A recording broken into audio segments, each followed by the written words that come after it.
Menor.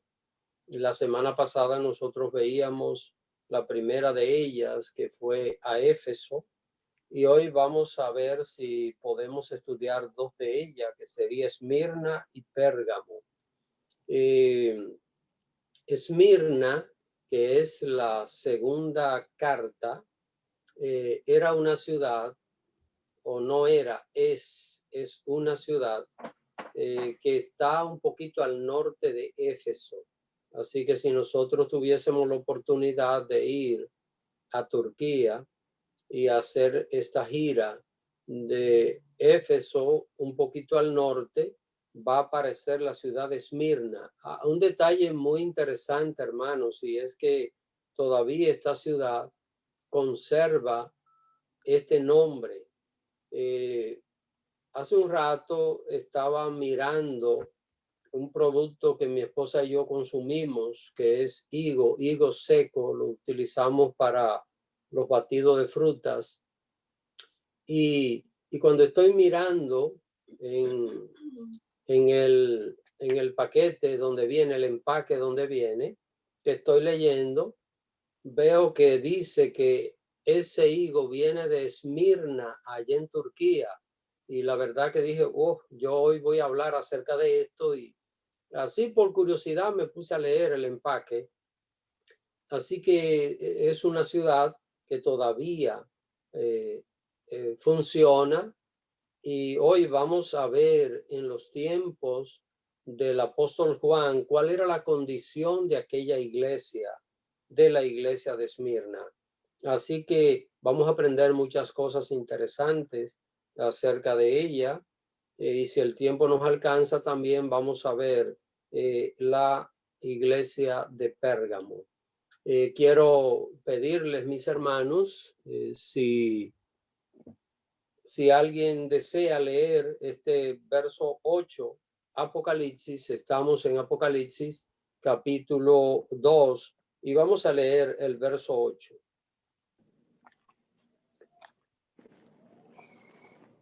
Y escribe al ángel de la iglesia en Esmirna, el primero y el postrero, el que estuvo muerto y vivió, dice esto.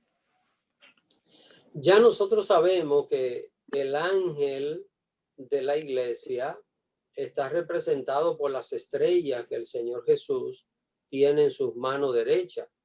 Así que las 7 estrellas que Jesús tiene en su mano derecha, cada una de ellas representan los ángeles de la iglesia. Y ya sabemos que aquí la palabra ángel no se le da el uso normal de los ángeles, sino que se refiere al mensajero de Dios de esta iglesia. Es una referencia directa al pastor de la iglesia de Esmirna.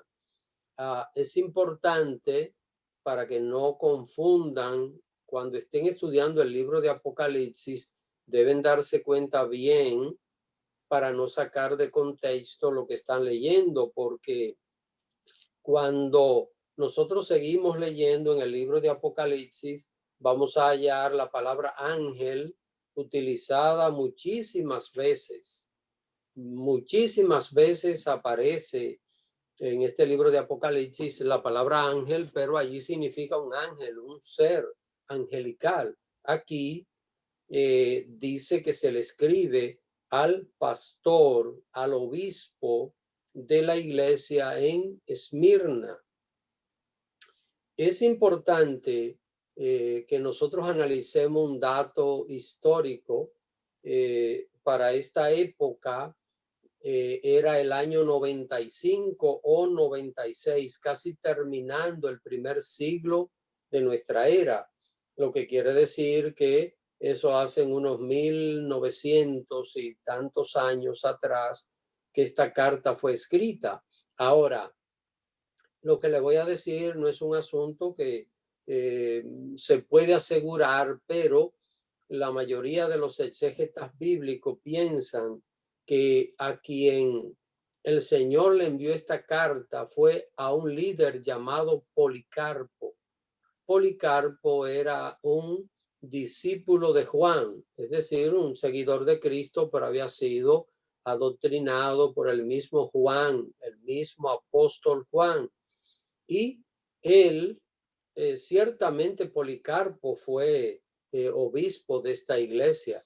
Estando en Esmirna, allí murió, fue martirizado, pero se piensa que para esta época ya Policarpo era obispo de esta congregación, es decir, el pastor de esta congregación. Quiero decirles, hermanos, que la palabra obispo, la palabra anciano y la palabra pastor es lo mismo.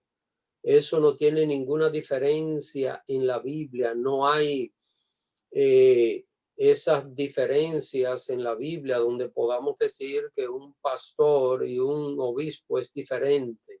No, sabemos bien que la Iglesia Católica le ha dado al obispo un rango superior al sacerdote normal. Bueno, y algunas congregaciones nuestras le han dado un título de obispo a alguien que es tal vez líder de grupo de pastores, pero esto yo entiendo que cualquier denominación puede utilizarla a su arbitrio, a su voluntad, pero bíblicamente hablando, pastor, obispo y anciano es la misma función, no hay diferencia acerca de esto. Si alguno de ustedes no están muy claros en esto que acabo de decir, yo puedo mostrarles a través de la Biblia que se refiere a lo mismo, se refiere exactamente a la misma función ministerial. Pero bueno, continuando este verso 8 de Apocalipsis 2, y ya sabemos que le escribe al pastor de esa iglesia, al mensajero. ¿Y cómo se identifica Jesús a la iglesia de Esmirna?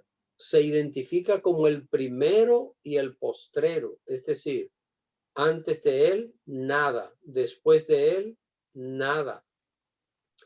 En Jesús, y es lo que el Señor le manda decir a su iglesia, en Jesús la iglesia está completa. Usted y yo no necesitamos adicionar nada a nuestra fe. Usted y yo no necesitamos adicionar nada a lo que dice la palabra de Dios. Usted y yo no necesitamos poner algo aparte de la doctrina, porque la doctrina bíblica es pura. Eso es lo que representa primero y postrero. Es la palabra plenitud, aquel que todo lo llena en todo. Por eso, cuando el apóstol Pablo habla en algunas ocasiones de Cristo, dice, en él estamos completos, totalmente completos estamos en el Señor Jesús. Ahora, noten esta manera de identificarse. Es parecido a lo que aparece en el capítulo 1, verso 17 y 18. Aquí dice, el que estuvo muerto y vivió, dice esto. Así que, ¿qué representa aquí el que venció la muerte? El que venció la tumba. Y nos preguntamos por qué el Señor se refiere a esta iglesia con estos calificativos. Bueno, vamos a ver más adelante cuál es la razón. ¿Saben algo, hermanos? Dependiendo la situación que usted y yo estemos viviendo, Cristo se va a manifestar en nuestras vidas. Si estamos con gozo, Jesús va a aumentar nuestro gozo. Si estamos en tribulación, Él nos va a fortalecer. ¿Ven?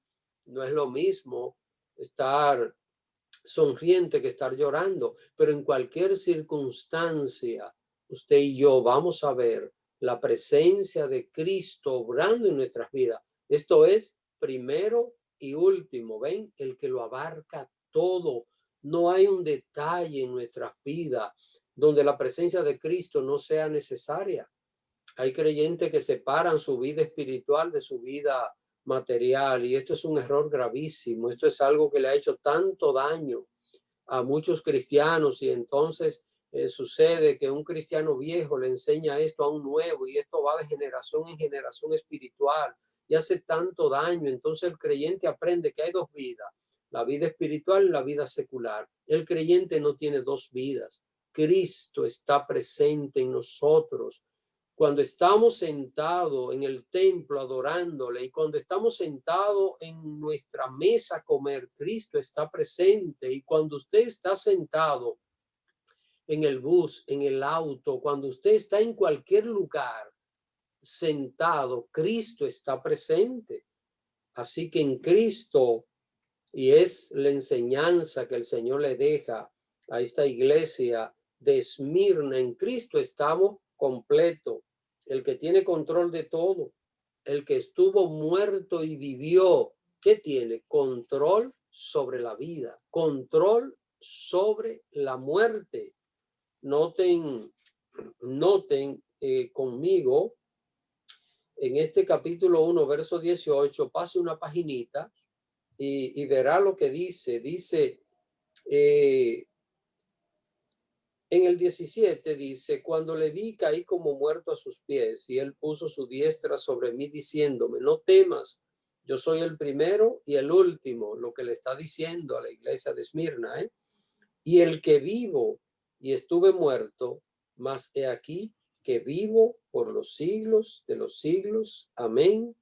Y tengo las llaves de la muerte y el Hades. Hermanos, esto que Jesús dice en este primer capítulo es lo que él resume en lo que es el encabezado a esta carta a la iglesia de Esmirna. Tiene la llave de la muerte. ¿Qué es lo que es esto? El poder sobre la muerte y el poder sobre el sepulcro. Así que al nosotros escuchar esto, nos sentimos con tanta seguridad sabiendo que tenemos un líder que tiene control de todo. Ahora, vamos a ver por qué el Señor le está hablando a este pastor acerca de estas cosas. Vamos a ver lo que dice el versículo 9 y así continuamos.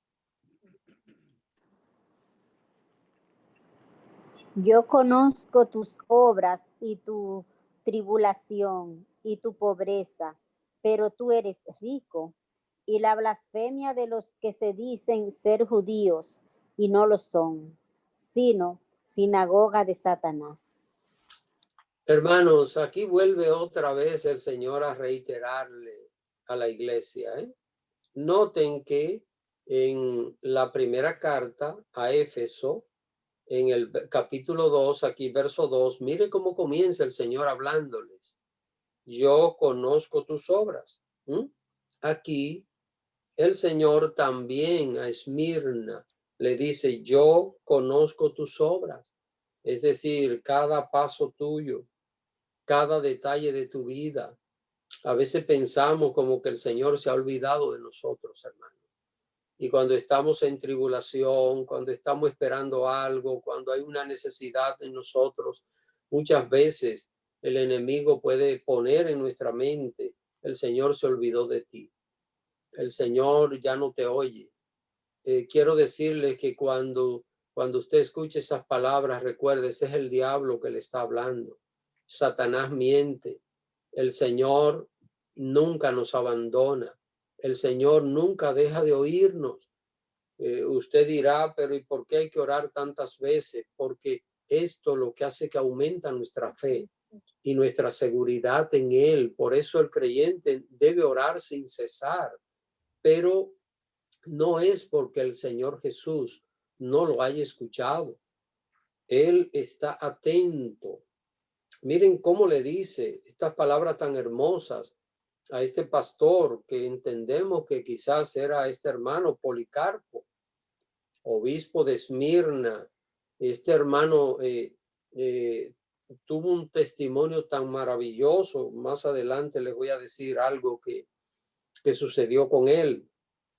Pero noten que esta iglesia, ¿cómo estaba? Estaba en tribulación. Éfeso no está en tribulación, ¿Cómo las cosas cambian, hermanos, Cómo de una ciudad a otra. Éfeso estaba un poquito más al sur, Esmirna, y en Éfeso no se estaba pasando esta situación. Sin embargo, en Esmirna, este pastor estaba viviendo una situación difícil y la congregación estaba viviendo una situación difícil. Y aquí habla de tribulación y habla de pobreza. Esa congregación estaba pasando en un momento crítico materialmente, económicamente. Y yo pregunto, ¿por qué sería que el Señor no le dijo, miren, y yo lo voy a prosperar a ustedes, yo le voy a dar en abundancia? Si el evangelio de la prosperidad fuera una verdad, aquí el Señor le dijera a esta iglesia, no se preocupen, tienen mucha pobreza, están pasando mucha tribulación y yo le voy a mandar riqueza, pero noten, es pobreza material la que estaban atravesando y, y más adelante vamos a ver por qué esa iglesia estaba pasando una pobreza material. No es porque esa ciudad era más pobre que otras ciudades, hermanos. Esa ciudad era próspera, pero había una situación que se estaba dando que más adelante se la quiero explicar. Ahora, noten, habían perdido riquezas materiales, pero sin embargo el Señor le dice que es rico.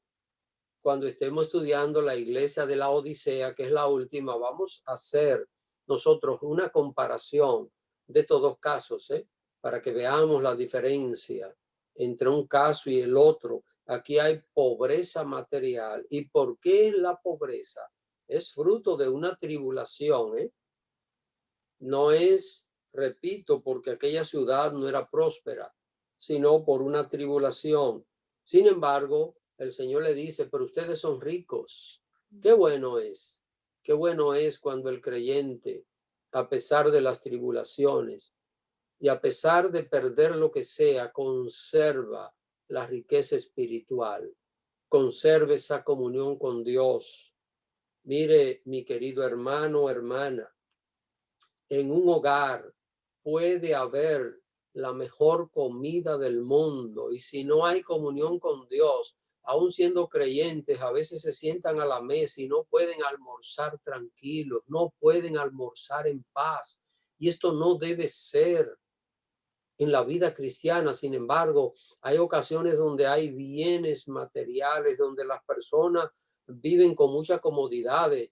No estoy diciendo que la carencia de bienes materiales sea la voluntad de Dios siempre para nosotros, porque como podemos ver, ninguna de las demás iglesias tienen esta condición. Esta condición solo la tenía Esmirna. Estaban pasando por un momento difícil, pero sin embargo, estaban careciendo de algunas cosas materiales, pero eran ricos espiritualmente. Tenían la bendición de Dios, tenían la comunión con el Señor. Esta gente podía vivir ese ambiente maravilloso. Y también Dios estaba mirando lo que blasfemaban en contra de ellos. Usted sabe que siempre va a haber personas que se van a levantar contra los hijos del Señor.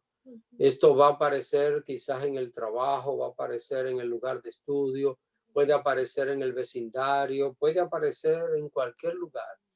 No quiere decir que siempre tenga que ser, hermanos, no tiene que ser necesariamente, pero puede suceder. Y aquí estamos viendo personas en aquella época. ¿A qué se dedicaron los judíos? A perseguir a los cristianos. Donde quiera que había un cristiano, los judíos estaban persiguiéndolo. Los judíos, ¿saben cómo se burlaban de los cristianos? ¿Saben qué le decían los judíos a los cristianos? Le decían que el líder de ellos era un ahorcado. Escuchen bien, ellos sabían bien que Jesús había muerto crucificado y hasta los principales sacerdotes supieron que Jesús resucitó. Sin embargo, esa era la manera de mofarse, de burlarse de los cristianos. Y esta ha sido la trayectoria de los judíos. Desde luego, los judíos que no creen en Jesús, porque los judíos cristianos, pues estamos hablando de otra cosa. El apóstol Juan era judío y él apóstol y todos los apóstoles fueron judíos. Así que acá estamos viendo, a pesar de la situación que estaban viviendo, parte de la tribulación era ese asedio de los judíos. Ahora, mire cómo el Señor los llama. dice que esos judíos no lo eran en el sentido espiritual. Aquí le da una connotación espiritual y los llama sinagoga de Satanás. La sinagoga eran y son los lugares donde los judíos se reúnen para tener su celebración los días sábados. Así que no sé si hay alguna pregunta, hermanos, si tienen alguna pregunta acerca de lo que he dicho.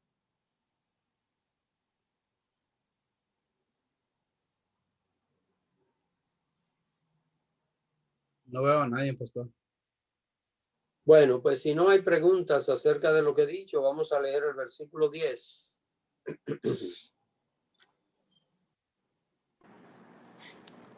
No temas en nada lo que vas a padecer. He aquí, el diablo echará a algunos de vosotros en la cárcel, para que seáis probados, y tendréis tribulación por 10 días. Sé fiel hasta la muerte, y yo te daré la corona de la vida. Así, hermano, que aquí vemos cómo el Señor le manda advertir de las cosas que todavía iban a padecer. Note que esta iglesia está en tribulación. ¿Cuál era la tribulación? Estaban siendo perseguidos. Había una persecución contra los creyentes de esa localidad. El mismo Policarpo, que fue el pastor de esta iglesia, murió quemado, hermanos. A Policarpo lo tomaron prisionero y ya siendo un ancianito, ya una persona bastante avanzado en edad. Y cuando lo tomaron prisionero, le dijeron que si quería salvar la vida tenía que maldecir el nombre de Jesús. Y este hermano dijo unas palabras que han quedado grabadas en la historia. Él dijo esto: 86 años le he servido y nunca me ha hecho daño. ¿Cómo voy a maldecir a mi Señor y a mi Rey? Y murió quemado, lo quemaron. Esta fue la muerte, el martirio que sufrió este siervo de Dios. Cuando pensamos en estas cosas, hermanos, cuando pensamos en el sufrimiento de muchas personas, en el caso de Policarpo, él no aparece registrado en la Biblia, pero no es menos contundente el testimonio que podemos vivir nosotros delante de Dios que aquel que experimentaron aquellos grandes hombres y mujeres de Dios que aparecen registrados en la Biblia. Así que noten aquí el llamado: no temas en nada lo que vas a padecer. Miren, para los que por ahí le están haciendo caso a esta gente que viven hablando de que no hay sufrimiento para el cristiano, que lo único que hay es riqueza y prosperidad y super fe, gente que dicen de manera mentirosa que no se enferman nunca, ellos no se enferman. Lo que pasa es que cuando se enferman, el círculo de seguidores no lo saben los que están cerca de esta persona. Sin embargo, Jesús aquí pudo haberle dicho a esta congregación y a este pastor: mira, te voy a quitar la tribulación. Es verdad que la tribulación iba a terminar, como nosotros la vamos a ver en este versículo 10, porque hay algo, hermanos: cuando un creyente está en tribulación, la tribulación no es para siempre. Ahora, si un creyente anda mal con Dios y a causa de su pecado está viviendo una reprensión de parte de Dios, ¿sabe lo que va a pasar? Hasta que no se arrepienta va a tener la tribulación. Si dura 2 años rebelde contra Dios, 2 años va a estar la tribulación. No se va a apartar hasta que no se arrepienta. Pero cuando estamos hablando de algo que Dios lo está permitiendo y de algo que es un asunto mediante el cual Dios está purificando al creyente, como es lo que está pasando con esta congregación de Esmirna, pues eso tiene su término. La aflicción no durará para siempre.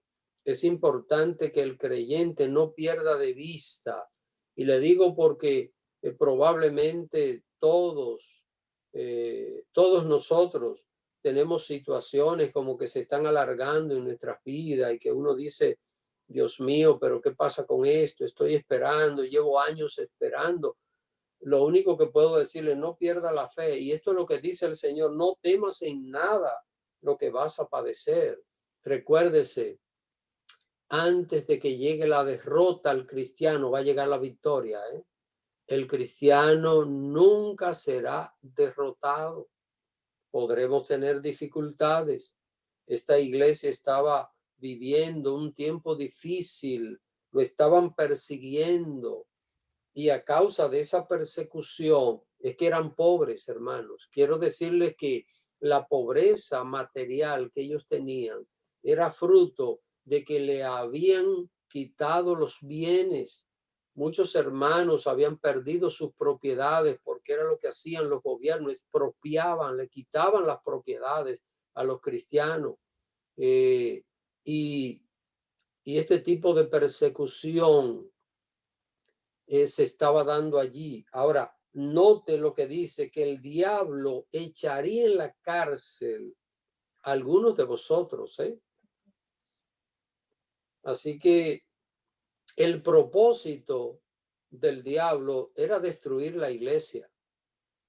Si él perseguía, y a través de quienes estaba Satanás persiguiendo la iglesia, a través de los gobernantes romanos. En ese tiempo Roma gobernaba el mundo, y el gobernador que había en esa parte era un gobernador romano, leyes contrarias al cristianismo, y estaban persiguiendo a los cristianos, estaban persiguiendo, y en esa época especialmente había un emperador en Roma que fue uno de los que más persiguió a los cristianos. Se llamaba Domiciano. Domiciano murió en el año 96, probablemente un poquito después del apóstol Juan salir de la isla de Patmos con este maravilloso libro de Apocalipsis en las manos. Así, mis queridos hermanos, noten, el diablo echa en la cárcel a estos hermanos, algunos, no dice todos, sino algunos hermanos. El diablo los iba a echar en la cárcel. Y cuando uno piensa en estas cosas, uno dice, ¿por qué será que el Señor permite estas cosas, verdad? Recuérdense, las tribulaciones no hacen la iglesia más débil, hacen la iglesia más fuerte.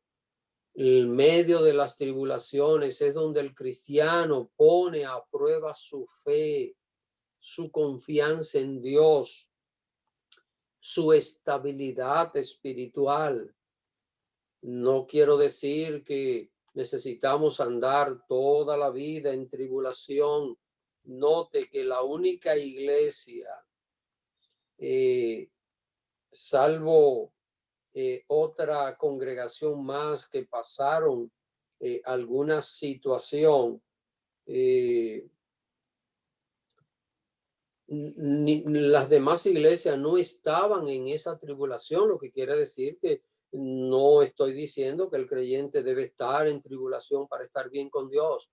Esto a veces se enseña muy mal. Miren, hay una contradicción enorme que he visto en cuanto a cosas que se enseñan en algunos lugares. En algunos lugares dicen, hermano, si usted no tiene tribulación, pruébese porque usted está mal con Dios. Eso es mentira. Eso es mentira. No es verdad que porque una persona no tenga tribulación es porque está mal con Dios. ¿Y dónde está la bendición de Dios en mi vida? Y yo tengo que estar todo el tiempo sufriendo. Eso no es lo que Dios dice. Dios dice que me va a dar paz. Ahora, que voy a tener momentos de tribulaciones, por supuesto, va a llegar la tribulación, pero la tribulación no puede ser la que gobierne mi vida, hermano. El sufrimiento no es el que gobierna la vida, porque usted y yo fuimos liberados por el nombre de Cristo. Y en Cristo somos victoriosos. Tenemos tribulaciones, sí, pero la tribulación no es la que marca el rumbo en la vida del creyente. Entonces, miren cómo dicen algunas personas, y esto es una contradicción completa. Si usted no tiene tribulaciones, pruébese que usted anda mal.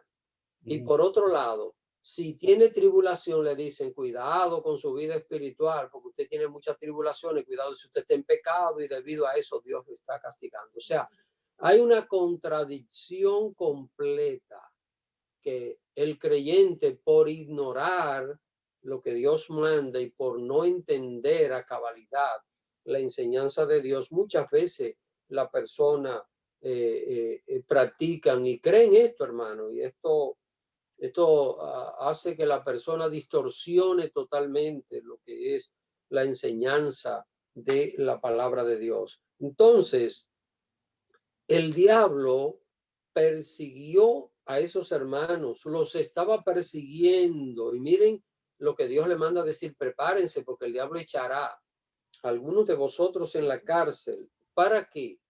Miren aquí el asunto, hermano, para que seas probado. Mire, de la tentación la persona sale derrotada. Es decir, el que cae en tentación sale derrotado, pero el que entra a prueba sale fortalecido, sale victorioso. Dios no deja que sus hijos sean probados más de lo que pueden resistir, así dice el apóstol Pablo, sino que con la tentación da también la salida para que nosotros podamos soportar. Entonces, de la tribulación, de la prueba, lo único que sucede es que el cristiano sale más victorioso. Note, el diablo quería destruir, pero Dios en medio de aquello estaba probando la fe y la confianza de su pueblo. Ahora, noten que la tribulación tiene un término, ¿eh? Miren lo que dice este verso 10, si tendréis tribulación de por vida, ¿verdad? ¿Lo están leyendo conmigo? Por 10 días. 10 días. ¿Mm? ¿Qué es lo que quiere decir? Aquí estaba claro, ¿eh? Hermano que cayera preso, ¿cuándo salía de la cárcel? Por 10 días. A los 10 días. Podían anotarlo, la hora y todo, la fecha de entrada. Vamos a buscarlo vamos a buscarlo a la puerta de la cárcel en 10 días, porque esa fue la promesa del Señor. Así, hermanos, que debido a estas situaciones, es que esta iglesia era pobre económicamente, había perdido, los hermanos habían perdido sus propiedades, habían perdido bienes materiales. Sin embargo, esta era una tribulación que iba a concluir, que iba a terminar. Noten qué palabra más bonita termina este verso 10. Sé fiel hasta la muerte. ¿Hasta qué momento el cristiano tiene que santificarse? Hasta que nos muramos. Hasta que vayamos de este mundo o que Cristo venga por nosotros, ¿eh? Así que el que esté con vida cuando Cristo venga, hasta ahí terminó. Pero mientras vivimos, el creyente debe ser fiel.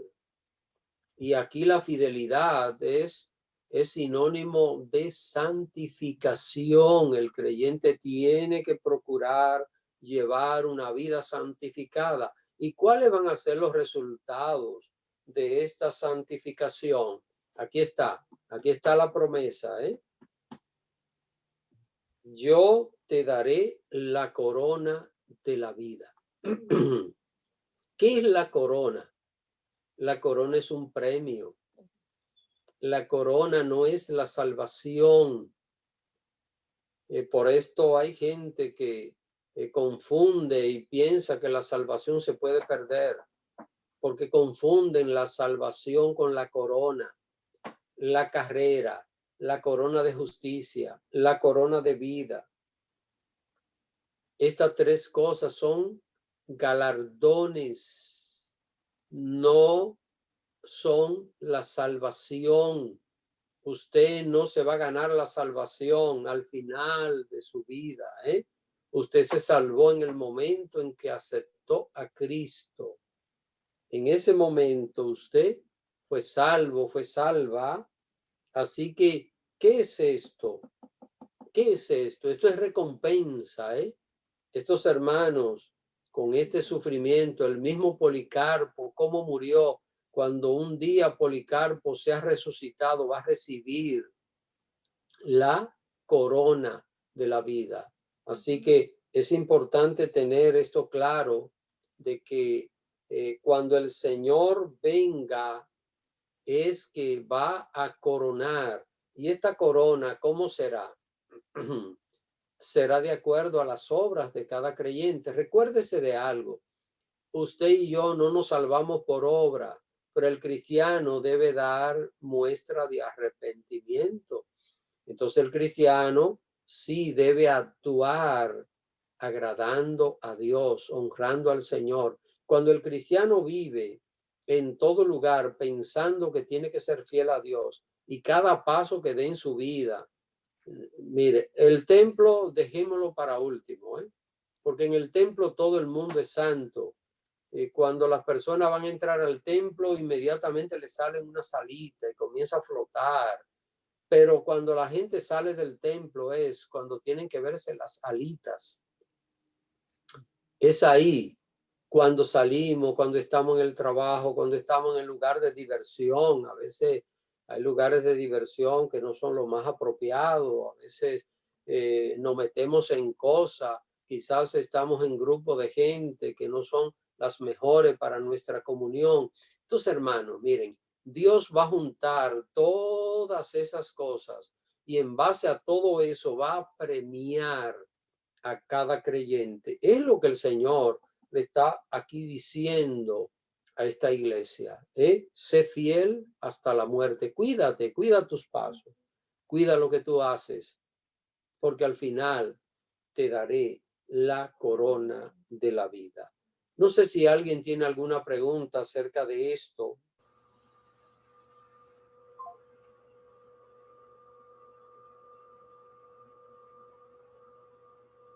Hermana Lee.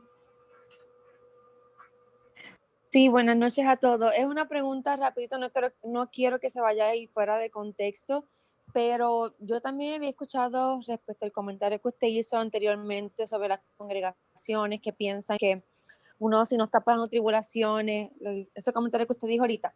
Pues yo también escuché en esa misma congregación que todos los días el cristiano pecaba. Entonces me leyeron un versículo bíblico que decía que todos los días el cristiano peca, aunque no lo crea. Entonces era para como entonces corroborar o entender si también eso está mal o eso está o eso es cierto. Yo sé que el cristiano tiene que pedir perdón todos los días cuando ora, pero me refiero a que si es verdad que todos los días un cristiano tiene que pecar o peca. Lee, sí, todos los días pecamos contra Dios, porque ¿qué es pecado? Es fallar en hacer lo correcto, tanto en acciones como en pensamientos. El cristiano peca todos los días, un mal pensamiento, una mala expresión, ya es pecado delante de Dios.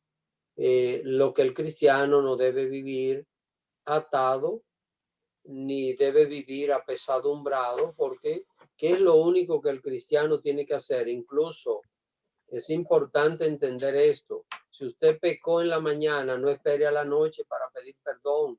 Inmediatamente usted reconoció, ahí le fallé al Señor. Usted está en el trabajo y puede ir al baño, vaya al baño y ahí mismo pídale perdón al Señor y ya. Usted está perdonado, no tiene que esperar a que llegue la hora de la noche para entonces pedirle perdón al Señor. No, pídale perdón inmediatamente y sus pecados son borrados. Esto es lo que dice la palabra de Dios. Ahora, el cristiano peca, seguro que peca. Lo que pasa es que hay creyentes que por no arrepentirse, y ahí es donde están las consecuencias, por no arrepentirse, por hundirse en ciertas situaciones, entonces vienen el castigo de Dios, viene la reprensión, vienen las consecuencias del pecado. Y por eso muchas veces la persona está sufriendo ciertas cosas que es fruto de su pecado. No quiere decir que Dios nos está castigando por todo lo malo que nosotros hacemos. Cuando una persona peca y se arrepiente, pues ya, desde luego, hay cosas que van a dejar consecuencias. Es muy importante entender esto. La comunión con Dios es restablecida, pero depende de lo que la persona haga, va a tener consecuencias. Hay cosas que Dios se la puede perdonar a un cristiano, pero no le va a quitar que arrastre ciertas consecuencias que pueden durar a veces toda la vida de la persona.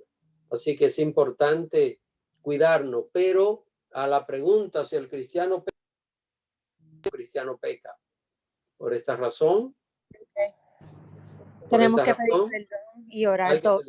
Seguro, y no todos los días. Si pecamos y tenemos la oportunidad de pedir perdón, vamos de una vez a pedir perdón. ¿Por qué esperar 2 horas? Gracias. ¿Alguien más? Hermana Katie. Sí, yo levanté mi mano. Quería saber un poquito, porque como yo no estuve el lunes pasado, de todas maneras, por ahí ya lo explicó, pero necesito, no me quiero quedar con la duda. Cuando usted dice, pastor, que esta iglesia le estaban, como decir, financieramente pobres, porque le habían sacado sus viviendas, sus casas y todas esas cosas, yo quería saber por qué estas iglesias, cuándo se formaron, porque estas iglesias estaban 7 de muchos años, o sea, del principio, pero están en el libro de Apocalipsis, o sea, que aplica a nuestro tiempo.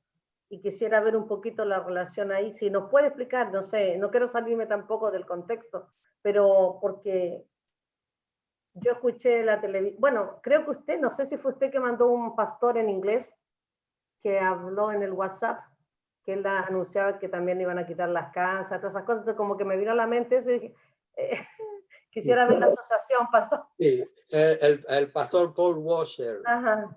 Sí, yo lo vi, yo lo escuché, me parece. Ok, miren, hermanos, y ya nosotros hemos tenido acá en este estudio bíblico, y cuando digo esto, me refiero a meses atrás, sabemos bien que va a llegar un momento donde va a haber persecución contra la iglesia de Cristo.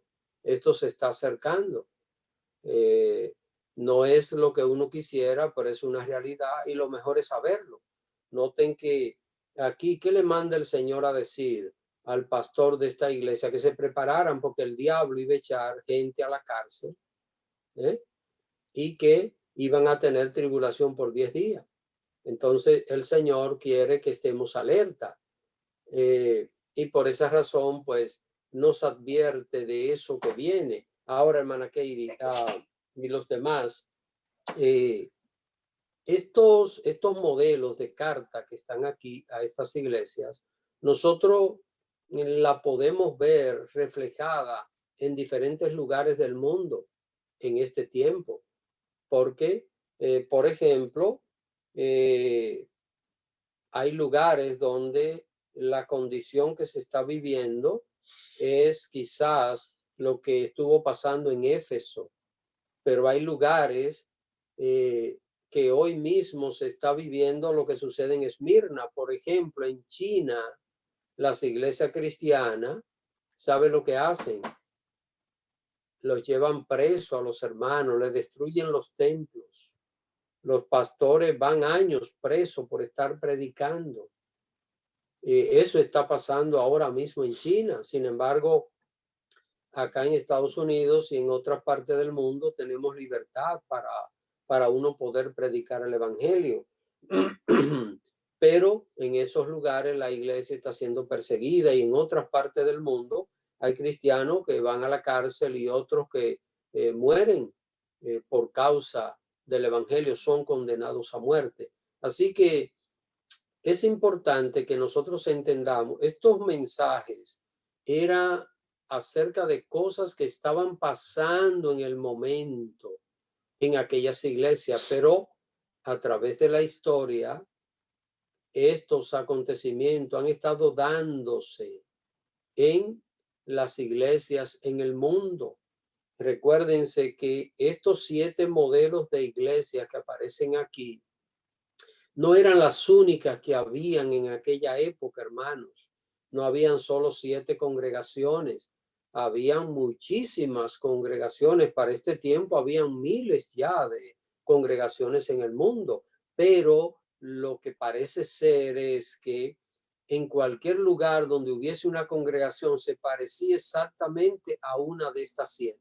Y Dios le mandó este mensaje. Y es lo que ha estado pasando a través de la historia.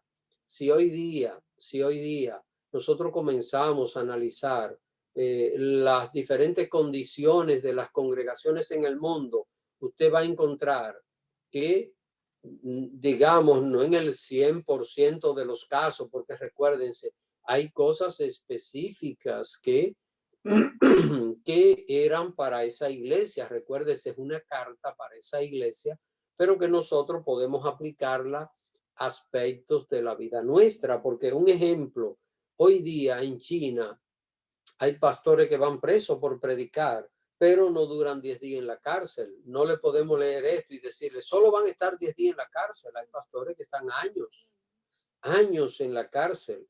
Hay un testimonio de un pastor tremendo en Rumanía.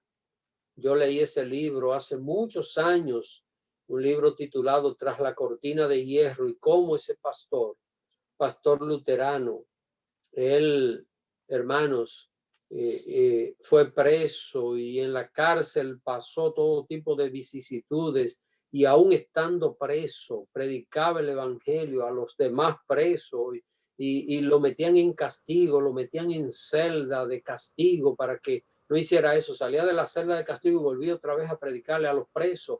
En definitiva, pues salió de la cárcel. Luego llegó aquí a Estados Unidos y ahí escribió un libro acerca de esas cosas. Todavía el hijo de él vive, el hijo de ese pastor todavía vive, pero cuántas cosas, hermano, cuántas situaciones. En Cuba, ¿qué hace el gobierno cubano? Que cierra los templos, no los permite, no permite templos, sino que los cierra y persigue a los pastores, y cuando hay algún problema, lleva a los pastores a la cárcel. Esto está pasando aquí a 90 millas de acá, de la Florida. Así que, repito, estas iglesias son modelos de iglesias en todos los tiempos, en todas las épocas, pero hay cosas que eran específicas. Eso es lo que se conoce como la exégesis, el significado original. Hay cosas que eran específicas de esta iglesia. En este caso, algo específico de Esmirna era que la gente que iba presa solo iban a estar 10 días. Eso no lo podemos aplicar a cualquier situación de esta época, pero las promesas de Dios que le da a esta iglesia son para nosotros. ¿Cuándo? Cuando estemos en tribulación. ¿Alguna otra pregunta?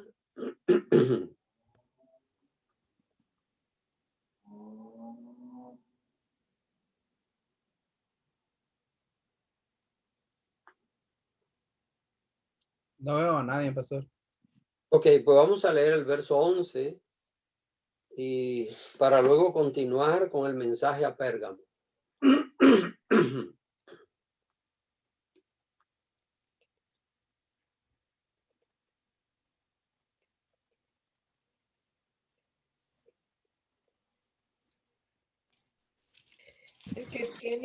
El que tiene oído, oiga lo que el Espíritu dice a las iglesias. El que venciere no sufrirá daño de la segunda muerte.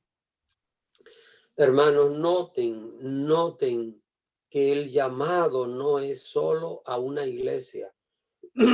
Noten que dice el que tiene oído, es decir, el que quiere poner atención, ponga atención lo que el Espíritu dice a las iglesias. ¿Qué quiere decir esto? Que este mensaje es para Esmirna, pero es también para nosotros. muy interesante, muy importante. Aquí no está hablando de la iglesia de Esmirna, sino de todas las iglesias, un llamado, un mensaje de Dios a todas la iglesia del Señor. ¿Y cuál es la promesa? ¿Cuál es la promesa? Dice, el que venciere no sufrirá daño de la segunda muerte. Miren, algunos de estos hermanos fueron martirizados, Algunos fueron solo a la cárcel, algunos perdieron sus propiedades, pero otros murieron. Y por esto es que el Señor comienza esta carta diciéndoles que Él tiene el control de la vida, ¿Para qué? Para que a pesar de que algún creyente de esto quizás estaba en la cárcel y de ahí lo sacaban para ejecutarlo, el creyente mantuviese su fe, su confianza puesta en el Señor. Dice, bueno, es difícil, es fuerte, es muy fácil hablar de sufrir el martirio, ¿verdad? Pero vivirlo es la parte difícil. Sin embargo, ¿cuál es la promesa? Ok, podían padecer la muerte, pero iban a pasar por la muerte física, pero se iban a librar ¿de qué? De la muerte segunda. ¿Cuál es la muerte segunda? Porque Van a vivir para siempre. ¿cómo? O sea, no solamente van a morir la primera vez, la primera muerte, pero después van a vivir eternamente para siempre, no iban a morir más. No iba a haber Amén. segunda.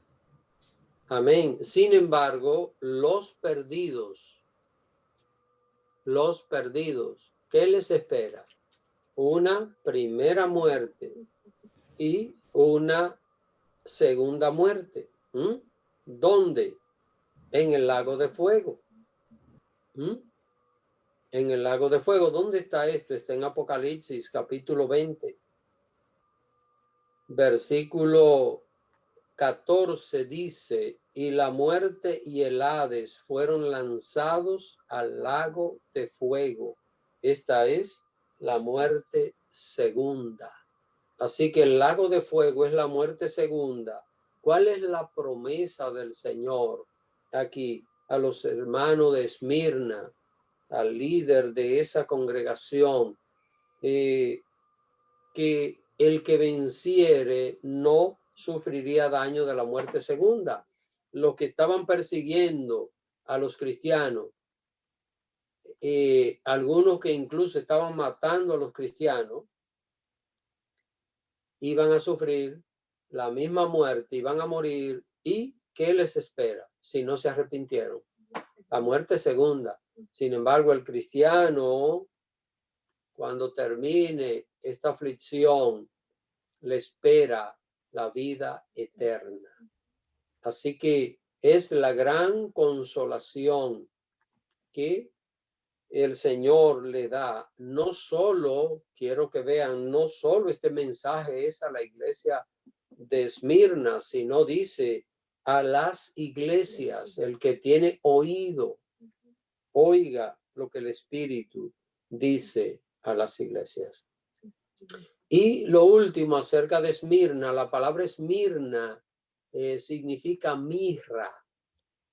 La mirra era algo amargo, pero que se utilizaba para como un tipo de perfume, de asunto aromático, para embalsamar los cuerpos de las personas que fallecían en aquella época. Así que hay una tipología y hay una simbología en cuanto a esto. Vamos a ver, si no hay preguntas acerca de esto, vamos a ver el mensaje a Pérgamo.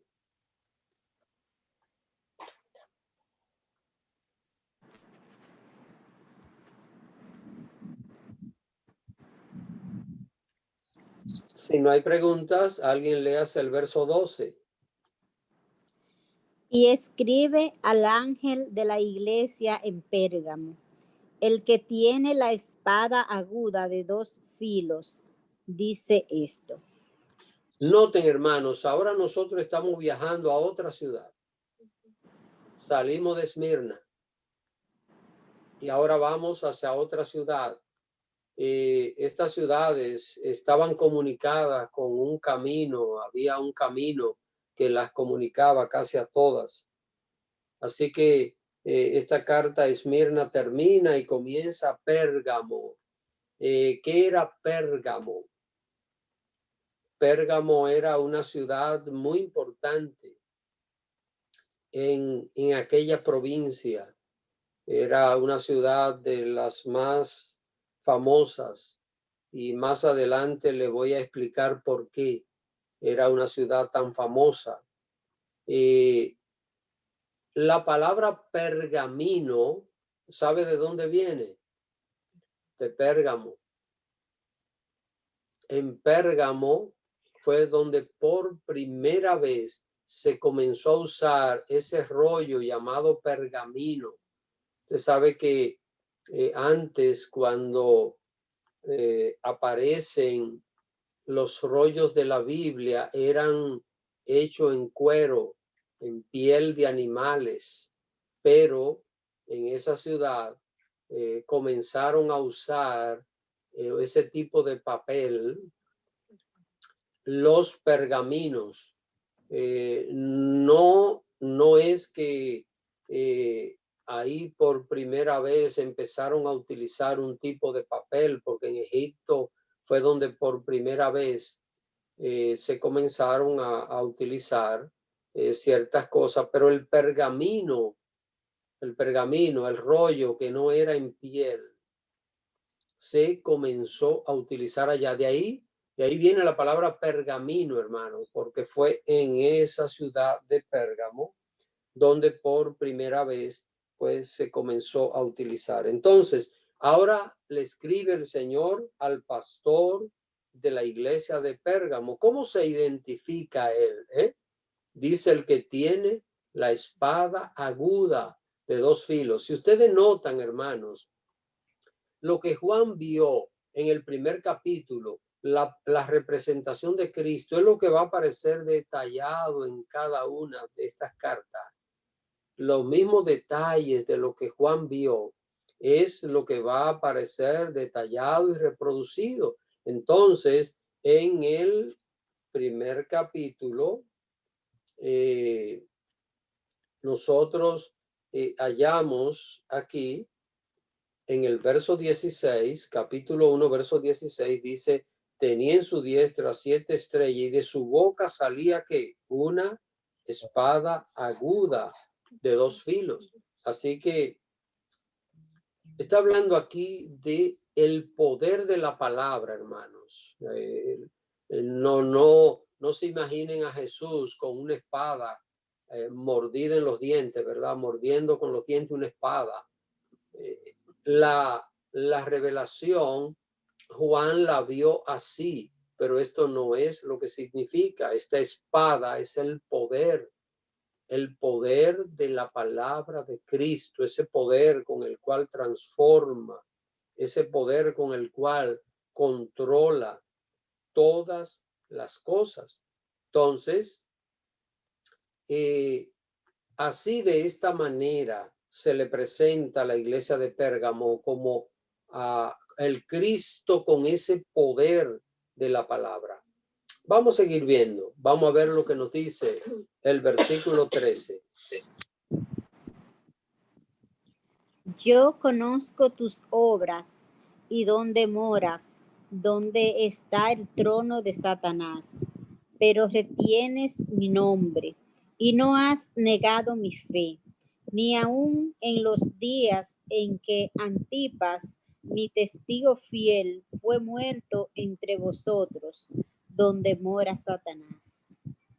Noten, hermanos, esta expresión vuelve otra vez. Yo no sé si ustedes notan, pero ya es la tercera vez que aparece una expresión que es repetitiva en todas las iglesias. ¿Y por qué será que el Señor repite tanto esto? Yo conozco tus obras. Es para que ningún creyente noten en ninguna parte, nadie está fuera de la mirada escrutadora del Señor. Nadie escapa a esa mirada del Señor. Él conoce todas nuestras obras. Ahora, noten aquí que el Señor le manda decir a este pastor que él conoce sus obras, lo que hace y dónde mora. Es decir, dónde está la iglesia. ¿En qué ciudad está la iglesia? Dice, ¿dónde está el trono de Satanás? Wow. ¿Qué significará esto?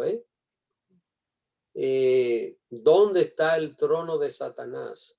Esto acá tiene un aspecto simbólico, bueno, simbólico, pero real en el sentido de que quien gobernaba en aquella ciudad era Satanás, porque sabemos bien que los reinos de este mundo son guiados por Satanás. Ahora, ¿qué era lo que pasaba en aquella ciudad? Y aquí viene la parte en la cual nosotros podemos entender por qué el Señor le habla así a esta congregación, diciéndole que ellos moraban, ellos vivían donde estaba el trono de Satanás. Es que en la ciudad de Pérgamo había un dios llamado Esculapio. Si usted está tomando nota, Esculapio. ¿Quién era Esculapio? Era el dios de la salud. Estamos hablando de un ídolo, el dios de la salud. ¿Y cómo estaba representado Esculapio? Estaba representado por una serpiente, por una culebra enroscada. Estaba representado por una culebra enroscada en un palo, y para ellos la salud la producía Esculapio. Así que la gente en esa ciudad y de otras partes del mundo iban a adorar a ese Dios representado por una serpiente enroscada como en un palo. Y repito, a ellos consideraban que Esculapio era el dios de la salud. Ese era el dios romano. Eso era un nombre romano de dioses, sí. Representaba para ellos la salud. Ahora, ¿dónde está el asunto? ¿Quién es la serpiente en la Biblia? ¿Quién es la serpiente? El diablo. Satanás. El diablo. Está en Apocalipsis capítulo 20, ¿verdad? Versículo 2. Dice que la serpiente antigua es Satanás. En esa ciudad de Pérgamo, de manera directa, ¿quién adoraban? Al diablo mismo, representado por una serpiente. Ahora, esto quiero que me lo entiendan, no quiero que malinterpreten lo que voy a decir, porque de repente alguien dice, pastor, pues entonces no podemos ir a esos lugares. Vamos a ver, ¿cuál es el símbolo que los doctores utilizan? Eso mismo yo iba a decir. también. Tiene los símbolos, una Yo también. Yo a mí mismo dije, pero ven acá, los médicos tienen eso. ¿Pero por qué ellos lo tienen? No sé, mamá. Ajá. ¿De dónde viene esto? De aquí, de esa iglesia, entonces. Por De la- ese Eso Dios viene- Esculapio. Eso viene de ese es Esculapio, hermano. Esculapio es eso que usted ve los doctores, hasta las recetas médicas que tienen, Ajá. sí, como un asta y una serpiente enroscada. Eso es muy antiguo, Eso es muy antiguo. Lo que quiere decir no es que, digamos, pues un cristiano no puede ser médico. Sí, puede ser médico porque el cristiano no adora eso. Es un simple símbolo que, pero noten, hermanos, este mundo influido siempre por las cosas contrarias a lo que Dios establece. Así que por esto es que aparece esta expresión aquí, donde el Señor le dice a ellos y hablándole a este pastor que ellos vivían donde estaba el trono de Satanás. Ahora, dice, y esto es muy importante, hermanos, a pesar de estar en aquel lugar, mire qué bonito lo que Dios le dice a este pastor, dice, pero retienes mi nombre y no ha negado mi fe. Qué Eran bonito, fieles, ¿eh? eran fieles. Es decir, hermano, mire, no importa dónde nos encontremos, podemos serle fieles al Señor, ¿eh? No hay excusa. No hay excusa. El que quiere ser fiel a Dios, va a ser fiel. El que se propone y le dice al Señor, Señor, yo quiero serte fiel, le va a ser fiel al Señor, no importa dónde se encuentre, no importa dónde esté. Así que imagínense lo difícil que era para los cristianos desarrollar su vida en una ciudad donde era el centro de la adoración a una serpiente, que ellos sabían bien que es Satanás, que representaba a Satanás. Sin embargo, dice aquí que no habían negado la fe del Señor y ni aun en los días en que Antipas, mi testigo fiel, fue muerto entre vosotros, donde mora Satanás, vuelve y lo reitera. Eso fue un hermano que lo mataron, llamado Antipas, de esta iglesia de Pérgamo. Así que aquí no parece que había una persecución abierta, pero todo indica que de alguna manera, por quizás este hermano Antipas estar predicando en contra de la adoración a Esculapio, recuerden, Esculapio era conocido en el mundo, pero ahí estaba el centro de la adoración a ese demonio. Así que era el centro allí de la adoración a este demonio y en ese lugar mataron a este hermano. Dice la Biblia aquí, mi testigo fiel, es decir, que daba testimonio de Cristo cuando dice que lo mataron y lo menciona como testigo fiel es porque es un predicador que está dando testimonio de Cristo con fidelidad en aquel lugar. ¿Alguna pregunta?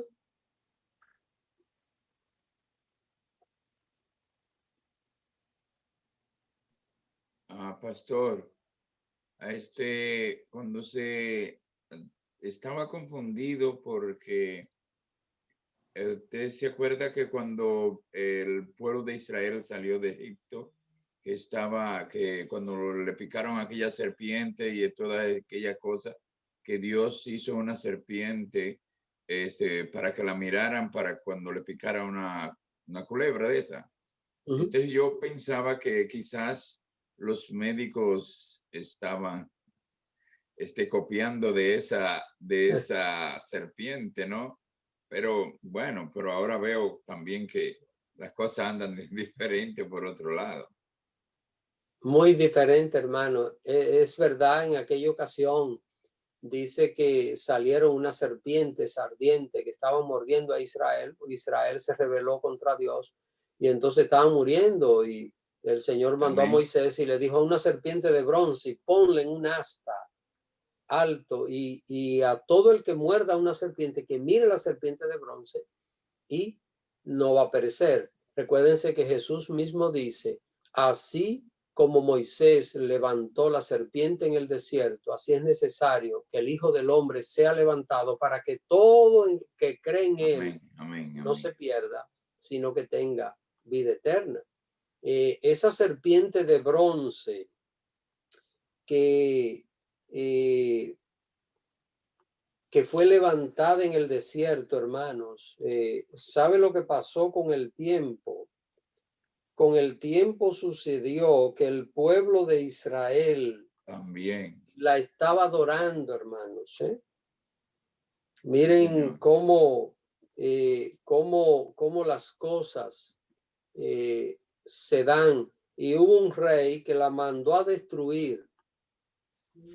Hubo un rey que mandó a destruir esa serpiente de bronce, porque desde los tiempos del desierto ya hacía más de 500 años y seguían no recordando. Es importante entender esto, hermanos. Miren, no podemos sacar de contexto lo que dice la palabra de Dios. Por eso hay cristianos que miran al apóstol Pablo. Dice que Pablo le ponía algunos paños de su cuerpo a un enfermo y se sanaban en cierto lugar donde Pablo estaba. Pero hoy hay cristianos que quieren hacer lo mismo, quieren repetir. Nótese que la serpiente en el desierto solo sirvió en ese momento. Después de eso ya no tuvo más uso, ya no servía para más nada.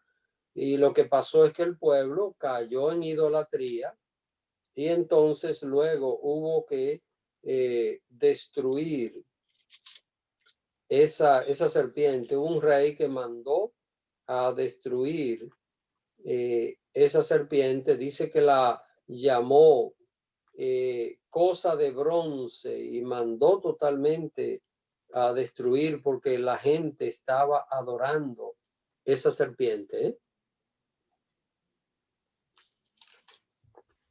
¿Alguna otra pregunta?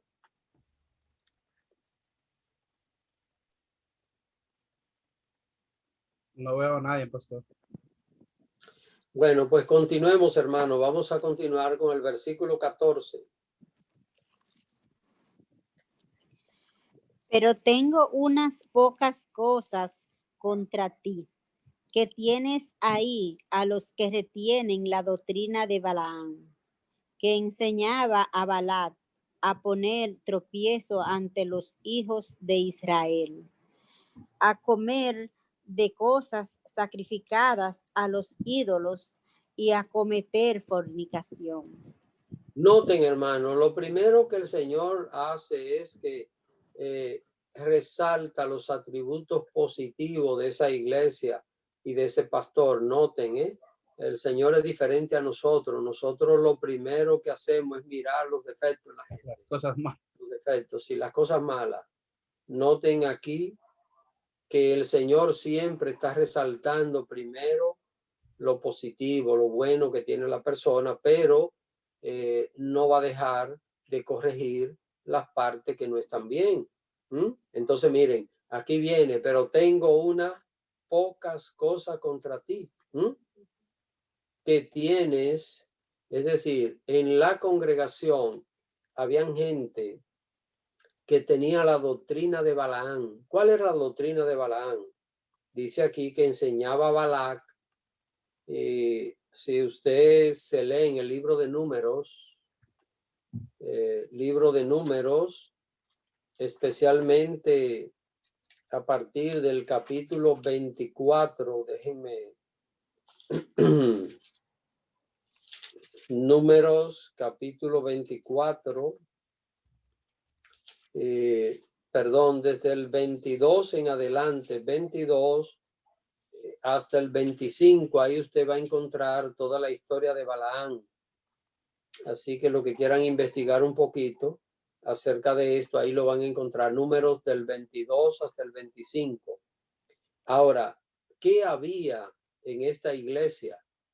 ¿Qué había en esta iglesia de Pérgamo? Habían personas que hacían, comían cosas sacrificadas a los ídolos y cometían fornicaciones. Así que todas estas cosas estaban relacionadas. Muchas veces usted encuentra la fornicación con la idolatría mezclada en la Biblia. Eso es muy común que aparezca. Recuérdese que la palabra fornicación viene de una palabra griega que se parece a la pronunciación fornicaia. En griego quiere decir inmoralidad sexual. Pero entonces, ¿qué era lo que había? Lo que había eran prácticas de idolatría mezclada con inmoralidad.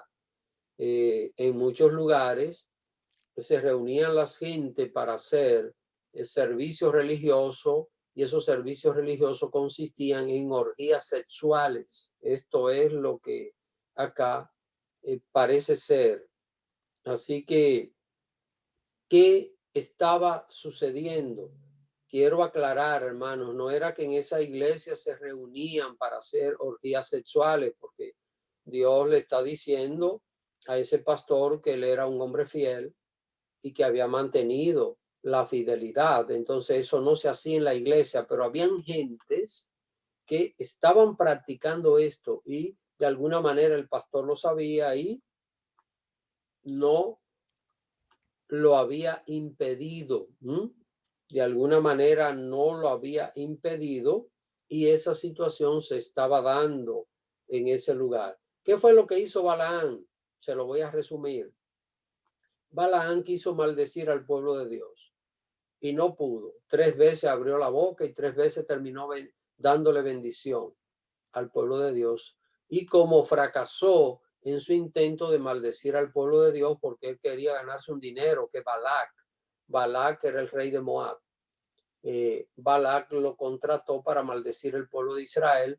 Él quería ganarse ese dinero, no pudo, entonces finalmente le dio un plan, le dijo, mira, a que las mujeres de Moab provoquen a los israelitas. Entonces, al provocarlo, lo seduzcan y lo inviten a las reuniones de ustedes, ese pueblo era idólatra, entonces se hacían orgías y los invitaban a orgías sexuales y ahí adoraban los ídolos. Y entonces, ¿qué pasó? La ira de Dios sí cayó sobre Israel.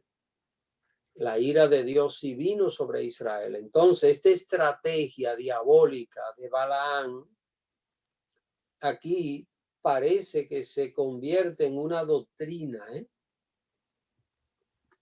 Así que se convierte en una doctrina donde habían esta mezcla de estas cosas que no son de Dios con ciertos asuntos relacionados con la iglesia.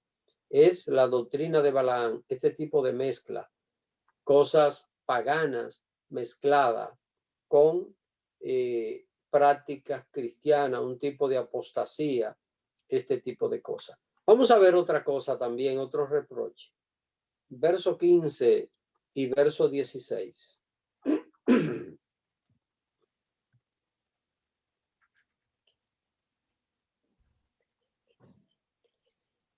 Y El 15 también, dice, ajá, sí, hermano. Hermano José, puede seguir. Amén, amén. Y también tienes a los que retienen la doctrina de los nicolaitas y la que yo aborrezco. Por tanto, arrepiéntete, pues si no, vendré a ti pronto y pelearé contra ellos con la espada de mi boca. Aquí hay mucho que decir, hermano, pero estamos resumiendo todo esto. ¿Quiénes eran los nicolaitas? La semana pasada explicaba que era una tendencia, una corriente de pensamiento de creyentes que piensan que el cuerpo peca, pero el alma no. Es lo que se conoce como el antinomianismo. Es una doctrina, es una herejía, el antinomianismo que ha sido combatida de creyentes que piensan que porque son salvos pueden pecar y que nada pasa. Entonces, esta gente también estaban allí en esa congregación, hermanos. Así que estas eran las pocas cosas que el Señor tenía contra este pastor, contra esta iglesia, porque estaba permitiendo este tipo de cosas. Tanto los de las doctrinas de Balaán como los nicolaitas. Esta gente estaban pues haciendo sombra, haciendo daño a la luz del evangelio en aquella congregación. Ahora, miren esto, en el verso 16 dice, por tanto arrepiéntete. Vamos a ver, si el pastor no estaba en estas cosas, el pastor no estaba metido en la doctrina de Balaán, ni tampoco estaba metido en la doctrina de los nicolaitas. Vamos a ver por qué será que el Señor le dice al pastor aquí, arrepiéntete. Quisiera que alguien me dé su opinión.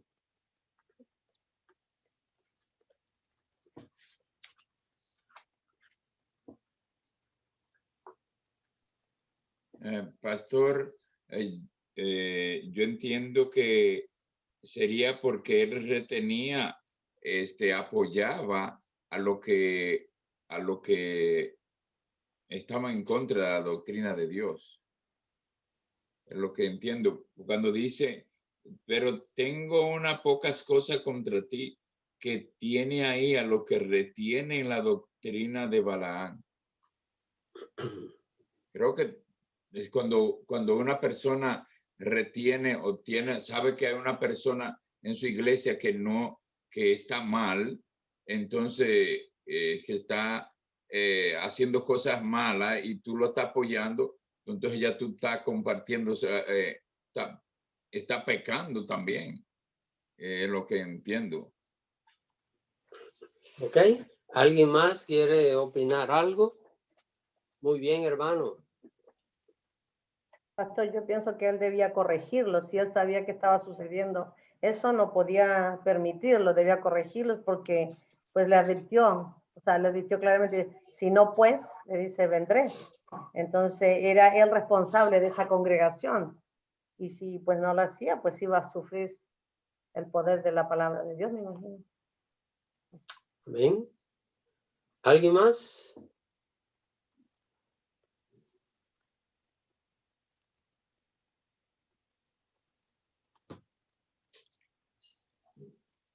Y también, pastor, lo que dice el 15 también es parte de que también tenía que arrepentirse, ¿no verdad? Porque dice, y también tienes a los que retienen la doctrina de los la que yo aborrezco. O sea que ya estaba completamente apoyando cosas que Dios no la aprobaba. Eso es parte. Ok, miren hermanos, un detalle muy importante. Este pastor no estaba promoviendo en la congregación estas dos cosas. ¿Están entendiendo? Amén, Es decir, amén. Él no estaba promoviendo ni la doctrina de Balaam. Por ejemplo, en el púlpito este pastor se cuidaba y estas cosas jamás la apoyaba. Nunca predicaba un sermón indirecto para apoyar estas cosas. Ahora, recuérdense, hay dos maneras de pecar. Una Amén. es por comisión y otra es por omisión. Omisión. ¿Ven?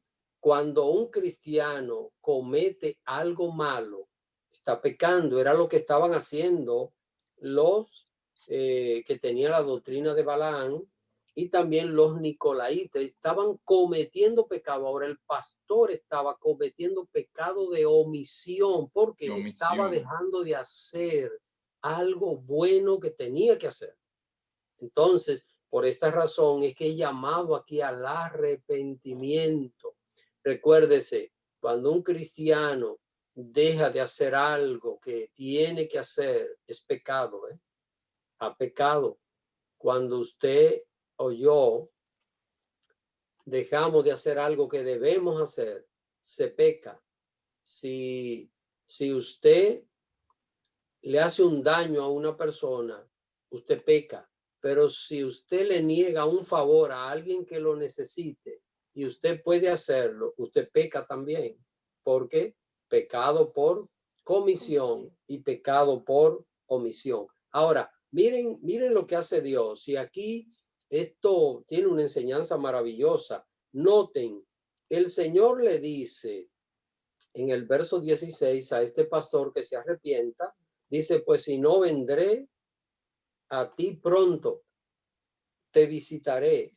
Ahora noten lo que él le dice, y pelearé contra ellos con la espada de mi boca. Ven, con el poder de la palabra. Lo que esta gente necesitaban era palabra para apartarse, palabra para separar de su vida. Ahora, noten que el Señor no va a pelear contra el pastor, va a pelear contra ellos. Notan, cada uno es responsable por sus actos. Ahora, este pastor, como dijo el hermano y como dijo la hermana Katie, era responsable de corregir aquella iglesia. La verdad, hermanos, que debemos nosotros muchas veces preguntarnos, ¿será fácil en muchas ocasiones la tarea de un pastor tener que enfrentar a veces cierta gente que cuando se le corrigen se enojan, cuando se le corrigen, pero hay un asunto, el compromiso es con Dios, el compromiso es con el Señor. Una persona puede hasta escuchar esto que estamos diciendo y luego ser amonestado y enojarse. ¿Por qué?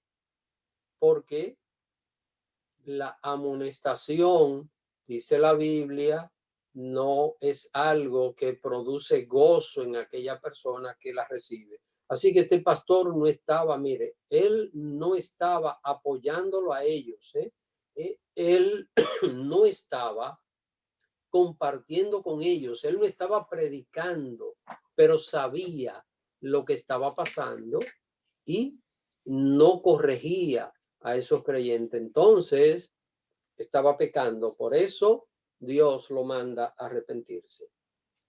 Si no hay pregunta, vamos a leer el versículo final, que es el 17.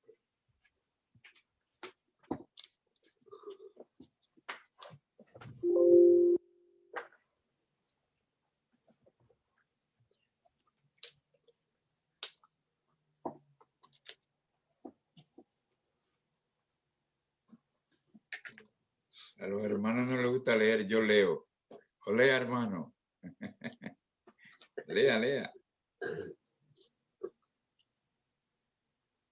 El que tiene oído, oiga lo que el Espíritu dice a las iglesias. Al que venciere, daré a comer del maná escondido y le daré una piedrecita blanca y en la piedrecita escrito un nombre nuevo, el cual ninguno conoce sino aquel que lo recibe. Noten, hermano, qué promesa el Señor le da a esta iglesia de Pérgamo. Note que el mensaje va dirigido al pastor, pero las promesas son para quién? Para toda la iglesia. Porque recuérdese una cosa, que de cualquier manera el pastor se parece a la iglesia se parece al pastor. Eso es algo que ya cuando un pastor tiene cierto tiempo en un lugar, pues esas cosas se van a notar, se van a ver. Entonces, aquí aparecen dos cosas. Aparecen como promesa de Dios el maná escondido. Bueno, ¿qué es esto, el maná escondido? El libro de Apocalipsis está lleno de símbolos del Antiguo Testamento. Si nos ponemos nosotros a buscar, mire, vamos a encontrar montones de símbolos que vienen del Antiguo Testamento que están en el libro de Apocalipsis. ¿En qué lugar había maná escondido? Vamos a ver, yo quisiera que alguien me conteste en qué lugar había maná escondido, y el hermano, bueno, me voy a meter en un compromiso. El hermano que me responda se va a ganar un chocolate. Si están lejos, si el que me responde es de lejos, me voy a ver en aprieto cómo cumplirle. Si es cerca, es fácil. Yo quiero que me respondan en qué lugar había maná escondido.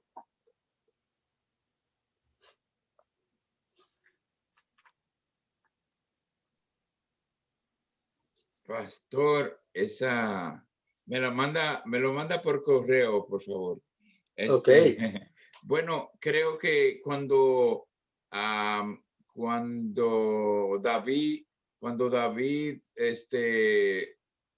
comió del pan que había. No, que ese no era maná. Ok, hermano. Ay.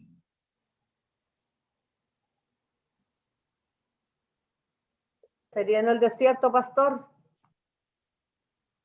Bueno, en el desierto cayó maná, pero no era maná escondido, todos los días caía maná y la gente lo veía y lo tomaba para cocinarlo, pero había un lugar donde había maná escondido. Dice hermana Inma que en el arca del pacto.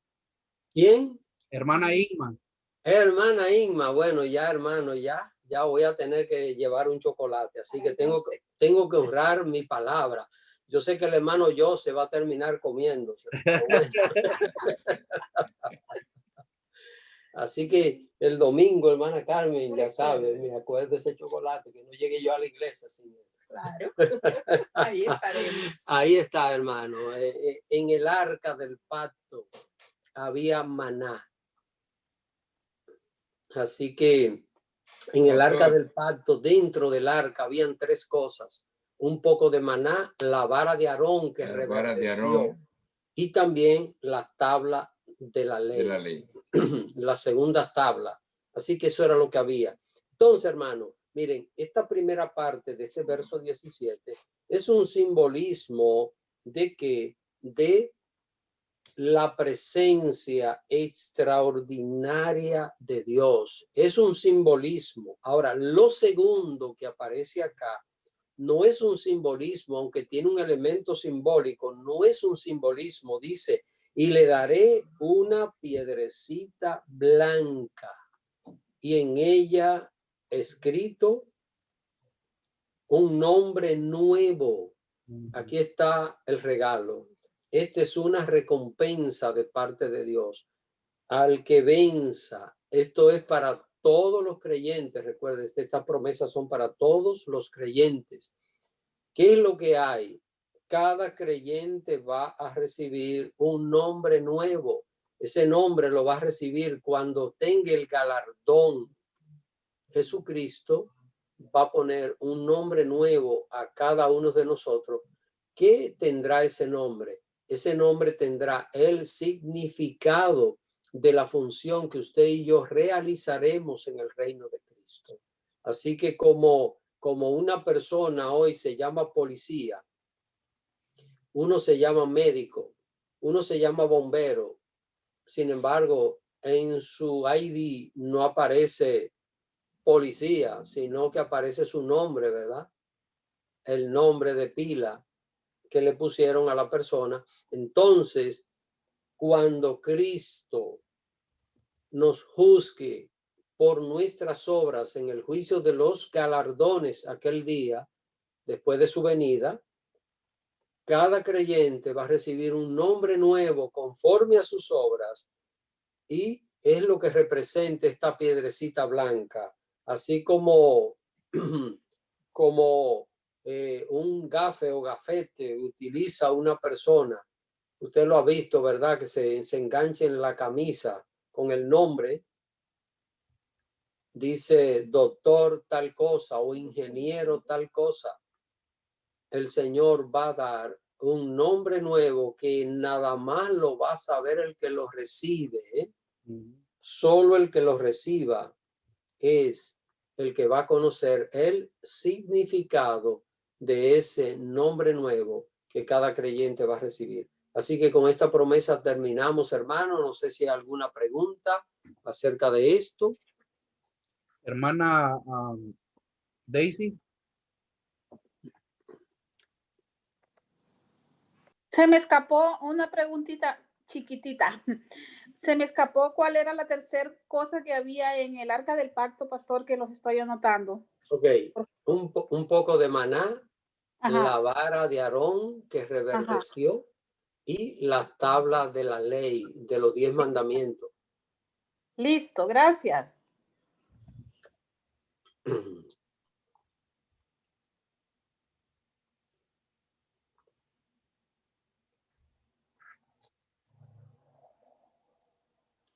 No veo a nadie, pastor. ¿No hay preguntas, mis hermanos?